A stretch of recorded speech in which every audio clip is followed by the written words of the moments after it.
I always thought betrayal would come quietly, in whispers, in shadows. Instead, it arrived one ordinary evening wrapped in laughter. I had come back inside to grab my jacket before running to the store. That's when I heard voices in the living room. First it was just chatter, the kind of noise you tune out.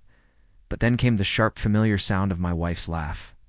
I froze. Something about it too loud, too careless. I stepped closer, staying hidden, and her words cut through me like a blade. My clueless husband makes me coffee every morning after my wild nights. He has no idea, she bragged, sending her friends into fits of laughter. The casual cruelty in her tone hit harder than the confession itself. She wasn't sorry, she was amused. I stood there, stunned. My wife, the woman I had loved and trusted for 7 years, was openly mocking me. Not only was she cheating, but she was also turning my kindness into a joke for her friends' entertainment. It felt surreal, like watching a stranger in her skin. The jacket slipped slightly from my grip, and I caught it just in time. My heart thundered in my chest. Part of me wanted to burst into the room, scream, demand answers. But instinct told me no. Confronting her unprepared would hand her the advantage.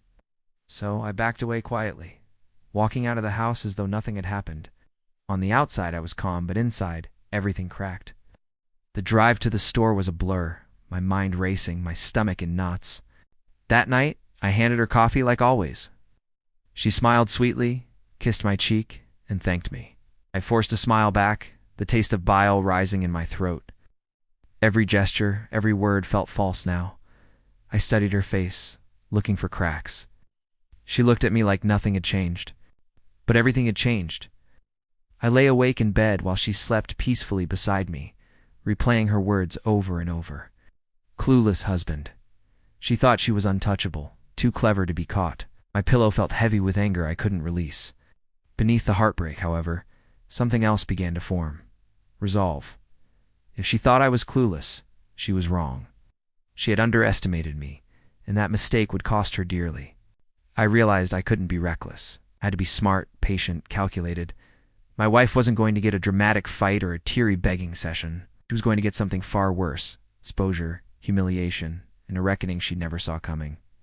And as I stared at the ceiling that night, one thought sharpened in my mind, slicing through the pain and betrayal like a knife. She had no idea what was coming next.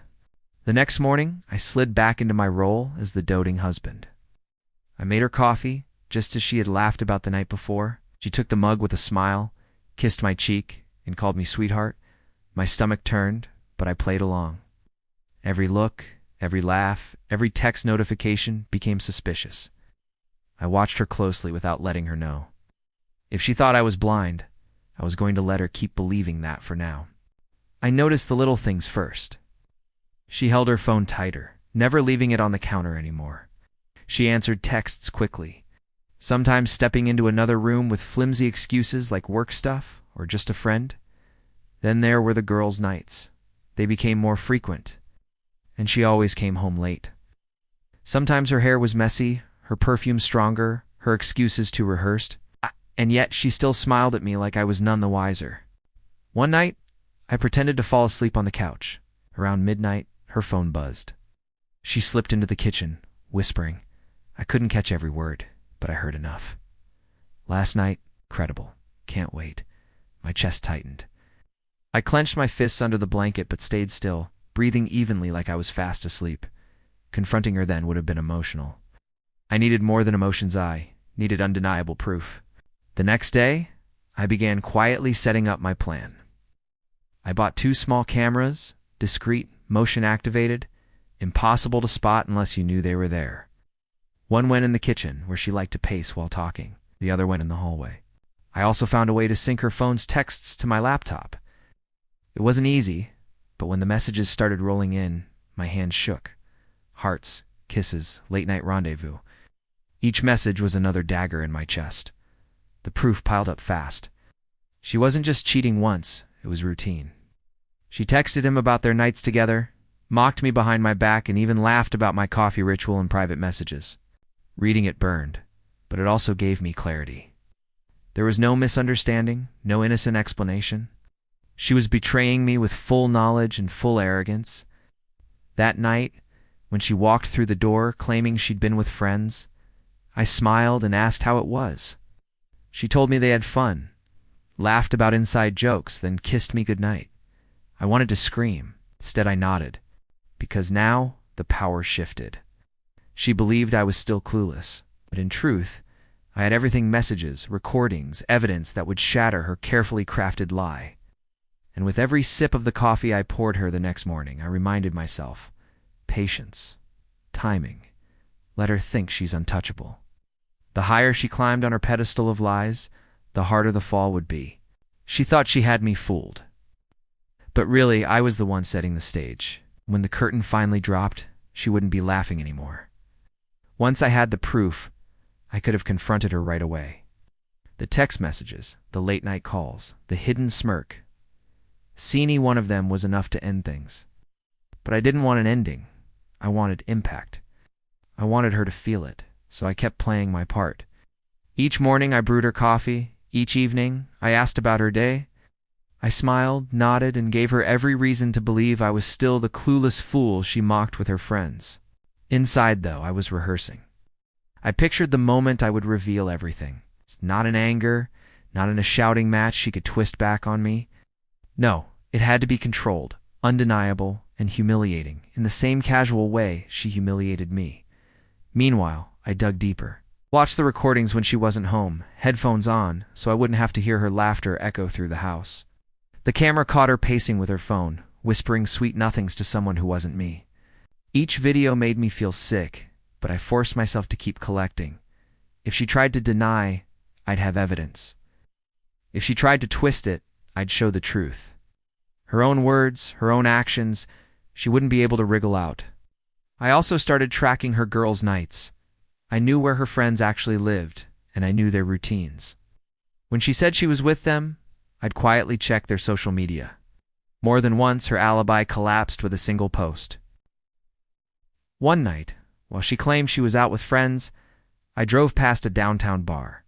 Her car was parked outside. Inside, through the window, I saw her laughing, leaning close to a man whose hand rested comfortably on her knee. I didn't go in. I didn't make a scene. I snapped a photo from my car, time-stamped and clear, then drove away. My chest ached, but my resolve hardened. She was careless, arrogant, and she thought she'd never get caught. Back at home, I sat on the couch, waiting for her to return. When she finally walked in hours later, hair tousled, perfume heavy, she gave me the same practiced smile. "We lost track of time," she said with a laugh. I smiled back, steady. "That happens." She kissed my cheek and headed to bed, none the wiser. I sat there in the dark for a long time after, gripping the photo on my phone like a weapon I wasn't ready to use. By now, I wasn't even sure if I wanted revenge or closure. What I wanted was to take back the power she stole from me the moment she laughed with her friends about my clueless devotion. And I knew the best way to do that wasn't rigid, was patience. Let her laugh, let her joke, let her believe. Because the longer she thought I was blind, the sweeter it would be when I opened her eyes. The hardest part of waiting wasn't keeping the secret, it was keeping my emotions in check. Every time she came home late, every time she brushed me off with another flimsy excuse, I wanted to explode, but I didn't. Not yet. I knew one outburst would ruin everything. If she suspected even for a moment that I knew, she'd erase her tracks, delete the texts, maybe even end things with the other man. Then I'd just be left with suspicion and no proof. So I doubled down on playing the role, the loyal husband. The coffee in the morning, the dinner on the table, the concerned questions when she looked tired. She thought I was doting. In reality, I was documenting. I built a folder labeled innocently on my laptop, filled with screenshots, photos, recordings. Each piece of evidence was time-stamped, organized, undeniable. Wasn't just preparing for a fight. It was preparing for her to choke on the truth. But revenge wasn't enough. I needed a stage. Somewhere public enough that she couldn't twist the story, but intimate enough that her humiliation would cut deep. That's when it hit me, our upcoming anniversary dinner. The perfect opportunity. Every year, she insisted on inviting close friends and family. "It shows we're a strong couple," she'd say with that proud little smirk. This year, she suggested it again, not realizing she was walking straight into her own downfall. I agreed without hesitation. "Let's make it special," I said, and she beamed, already calling her friends to book a venue. I watched her excitement like a spectator at a show, knowing Act 2 would be her undoing. In the weeks leading up, I made small gestures to throw her off. Flowers delivered to her work. A surprise lunch date. Even a new necklace she'd been eyeing. She believed she had me wrapped around her finger tighter than ever. At night, though, I strategized. I contacted the restaurant privately, arranged for a projector to be available. I told them I'd be showing a photo slideshow as part of a sweet anniversary surprise. They didn't question it. Meanwhile, my brother, the only person I trusted, helped me refine the plan. I showed him the evidence, every damning detail. His face darkened with anger, but he agreed. Patience was key. When the night came, everything had to be perfect. My wife, oblivious, picked out her dress for the dinner. She twirled in front of the mirror, asking if I thought she looked good. "Stunning," I said, and she laughed, kissing my cheek. My smile back was real, but for reasons she didn't know. By the time the night arrived, my heart wasn't heavy anymore. It was calm, steady, almost cold. I wasn't a victim anymore.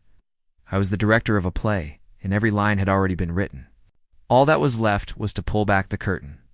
The night of the anniversary dinner arrived, and everything was in motion. The restaurant was buzzing with chatter, glasses clinking, laughter bouncing off the walls. Friends, family, even a couple of her coworkers, everyone she wanted was there.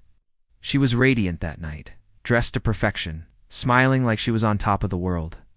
She held my arm as if we were the picture of happiness, leaning in to whisper, "Thank you for planning this. You're the best." I just nodded, my stomach steady. For the first time in months, I didn't feel weak. I felt in control. She thought she owned the script, but I'd already rewritten the ending. And soon she'd see exactly how wrong she was. We ate, we laughed. Toasts were made. She glowed under the attention, bragging about our perfect marriage with ease that made my skin crawl. To anyone watching, we looked like a dream couple. Me, it was all theater. When dessert arrived, I rose from my seat and cleared my throat. "I've got something special to share," I said, my voice calm, almost casual. Everyone turned, expectant smiles on their faces. My wife's eyes lit up, thinking this was her moment. The lights dimmed, and the projector flickered on. The first slide appeared, a photo of us from years ago, happy and genuine. She relaxed, smiling at the memory. The next was another family photo, a safe start to lower her guard. Then, the third slide hit. Screenshot of her text messages, flirty, incriminating, undeniable. Gasps echoed around the room. Her smile faltered, confusion flashing in her eyes before panic started to creep in. I didn't stop. Slide after slide, photo after photo, the truth unfolded. Her laughing with him at the bar. The late-night phone calls. The clueless husband jokes she thought I'd never hear. Each one landed like a hammer blow. The room was silent except for the steady click of the slideshow. My wife's face drained of color, her hands trembling as she whispered, "Stop this, please." Her friends looked horrified. My family stared at her in stunned disbelief. I turned to the crowd, my tone calm. For months she's mocked me, lied to me, betrayed me. But she forgot one thing: I pay attention. So while she was sneaking around, I was listening, watching, waiting. She stood abruptly, her chair screeching against the floor. "Ah! This isn't what it looks like," she shouted, but the evidence spoke louder than her words. No one believed her. Not anymore. I ended the slideshow with a final image. The necklace I had bought her, lying on her counter next to a note in her handwriting meant for him. A bitter full stop at the end of her double life. I set down the remote, letting the silence hang heavy. "Happy anniversary," I said softly, my voice cutting sharper than any yell could have. Then I sat, calm as the storm raged around her. The night that was supposed to celebrate her perfect marriage had turned into her public unmasking. And I wasn't done yet. The silence after my words felt endless. My wife's hand shook as she tried to gather herself, eyes darting between her stunned friends and my unmoving face. The confident woman from earlier had vanished, replaced by someone cornered and exposed. Finally, she stammered. It wasn't serious. Didn't mean anything. Her voice cracked, desperate, but no one looked convinced. Even her closest friends avoided her gaze, as if they didn't want to be dragged into her shame. Her mother whispered, How could you do this? The question wasn't aimed at MIT, was for her. It hit harder than anything I could have said. She collapsed into her chair, covering her face with her hands. I stayed calm. You mocked me, you lied, and you paraded your betrayal like it was a joke. Tonight wasn't revenge, it was clarity. Now everyone knows the truth, and there's no covering it up anymore. She reached for me, tears rolling down her cheeks. Please. Let's talk about this. We can fix it. But her words felt hollow. You can't fix something when the foundation is already rotted away. The dinner ended in chaos. Guests whispered as they left, some shaking their heads, others glaring at her. My brother gave me a firm nod, a silent show of support before walking me out. She didn't follow. She couldn't. That night, I didn't go home. I stayed with my brother, my phone buzzing nonstop with her calls and messages. She begged, pleaded, promised change, but I didn't open a single one. I'd already heard enough from her to last a lifetime. The next morning, I went back only to pack. She was waiting, eyes red from crying, clutching a mug of coffee like nothing had happened. I'll do anything, she whispered, but I didn't sit down. I didn't argue. I just told her it was over. I filed for divorce that week. With the evidence I had, there was no fighting it. She lost her control, her narrative, her carefully crafted image. For once, I didn't feel like the fool. I felt free. In the weeks that followed, people reached out. Friends who'd been at the dinner called to check in. Some admitted they'd suspected something but never said. Others just wanted me to know they admired how calmly I handled it. Was it painful? Absolutely. No one gets married expecting to script an ending like that. But there was also relief. The weight of her lies was gone, replaced by a clean slate. I wasn't living in the dark anymore. Every morning now I still make coffee. But this time, it's just for me.